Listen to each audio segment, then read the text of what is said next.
اعوذ باللہ من الشیطان الرجیم، بسم اللہ الرحمن الرحیم۔ روپیہ ہی روپیہ، وہ جو مالی معاملات میں بہتری چاہتے ہیں، حصول دولت اور کشادگی کے طالب ہوں، ان کو ایک خاص پتھر جو اپنے اثرات، جو کاروبار، مالی معاملات، اسودگی کے حوالے سے بہت مشہور ہے، استعمال کرنا چاہیے۔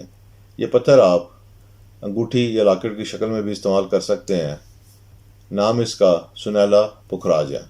سنیلا پکھراج عام پکھراج، یلو سفائر سے ایک فرق پتھر ہوتا ہے، اور اس کی نسبت اس کی قیمت بھی کم ہوتی ہے۔ آپ اسے ادارے سے بھی حاصل کر سکتے ہیں۔ ہماری ویب سائٹ کا لنک دیا جا رہا ہے، یہاں سے بھی آپ پتھروں کی خریداری کر سکتے ہیں۔ اب اس سلسلے میں ایک خاص بات آپ کے لیے بیان کر رہا ہوں، اور وہ کچھ یوں ہے کہ سنیلا پکھراج اگر 3 عدد اس کے اندر لگائے جائیں، کوشش یہ کریں کہ تینوں کا سائز ایک جیسا ہو، ملتے جلتے ہوں، تو یہ اپنے اثرات میں ایک پتھر کی جگہ زیادہ بہتر نتائج لے کر آئیں گے، کیونکہ اس کی طلسمی طاقت بڑھ جاتی ہے، سو ایک پتھر کی نسبت یہ زیادہ مفید ثابت ہوتا ہے۔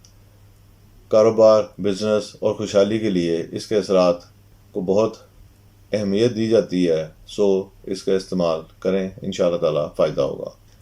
اس کے علاوہ ایک پڑھائی آپ کے لیے بیان کر رہا ہوں، اس کو بھی کریں۔ یا اللہ، یا قادر ہو، یا رؤوف ہو، یا نافع ہو۔ یہ ورد آپ نے صبح کے وقت بعد از فجر اور عشاء کے بعد کرنا ہے، 1 تسبیح صبح، 1 تسبیح شام۔ انشاءاللہ تعالی آپ دیکھیں گے کہ آپ کے معاملات میں یقینی بہتری اللہ تعالیٰ کی طرف سے واقع ہوگی۔ اب تک کے لیے اتنا ہی، انشاءاللہ تعالی اگلی ویڈیو میں ملیں گے، تب تک کے لیے اجازت، اللہ حافظ۔